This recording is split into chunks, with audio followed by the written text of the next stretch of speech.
Silapathar Don Bosco হাইস্কুলৰ অষ্টম শ্ৰেণীৰ ছাত্ৰ দীপাংকৰ নামৰ ছাত্ৰ এগৰাকী যোৱা 16 জানুৱাৰীত আবেলি প্ৰায় 3 বজাত নিৰুদ্দেশ হোৱাত পাব্লিক এপৰ বাতৰি প্ৰভাৱে ছাত্ৰগৰাকীক উদ্ধাৰ কৰে।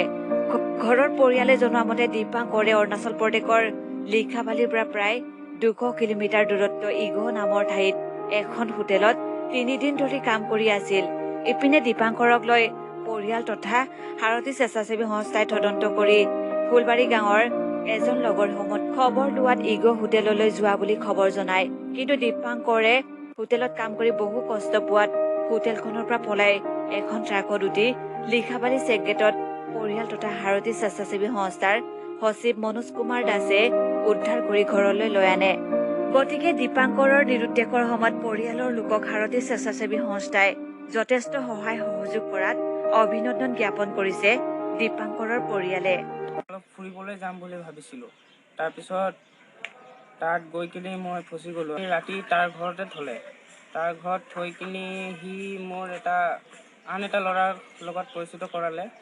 তাৰপিছত সেই ল'ৰাটো ক'লে যে তই ইগত যা, ইগত ভাল জেগা আছে, তাত তই চব পাবি, তাত মোৰ দেউতা আছে, তই লগ কৰি আহি যাবি।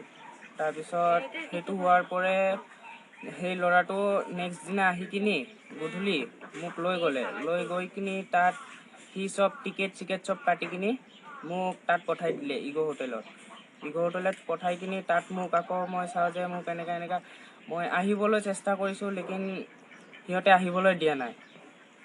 তাৰ পিছদিনা মই চালোঁ যে মোক তাতো আহিবলৈ দিয়া নাই। তাৰপিছত মই তাৰ পৰা ওলাই আহিলোঁ আৰু কাকো নোকোৱাকৈ। মই এটা মেজিকত আহিছিলোঁ, মেজিকৰ ডালাত আহি আছিলোঁ। তাৰপিছত মেজিকৰ পৰা আধা ৰাস্তাত নামি কিনি মই এটা ট্ৰাকত আহিছোঁ। ট্ৰাকটো চিনাকি নহয়। ট্ৰাকটো মানে সেইদিনা মই এটা মানুহক কৈছিলোঁ মোক চিলাপথাৰ এৰি দিব লাগে, তাক মই আধা ৰাস্তাত পালোঁ, সি মোক হেল্প কৰি দিলে ট্ৰাকটো উঠাই কিনে। তেওঁলোকক চবকে মোৰ ধন্যবাদ জনাম। আপোনালোকৰ নিউজ চেনেলৰ চব জড়িত আছে। তাৰ মাজত আমাৰ সাৰথী স্বেচ্ছাসেৱী সংস্থা আৰু পুলিচ প্ৰশাসন আছিলে অলপ জড়িত। চবৰ সহযোগত মই মোৰ ল'ৰাক উদ্ধাৰ কৰিলোঁ। কেনেকৈ উদ্ধাৰ কৰা হৈছে? চবেই মিলি যোগাযোগ কৰি দিয়াৰ গৈ পেলাই খবৰ পোৱাত গৈ পেলাই লৈ আহিলোঁ। চবেই গৈ গেটত ধৰি মেলি লৈ আহিলোঁ।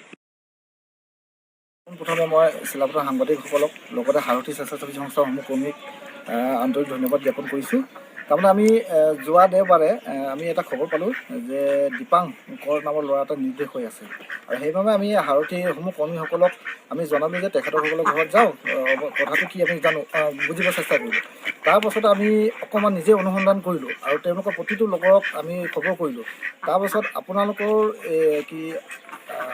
নিউজ চেনেলত আমি এটা বাইক দিছিলোঁ যে ল'ৰাটোক কোনোবা যদি বিচাৰি পায় আমাৰ লগত যোগাযোগ কৰিব, আৰু নিউজটো প্ৰকাশ কৰাৰ পাছতে বাতৰিটো প্ৰচাৰ হোৱাৰ পাছতে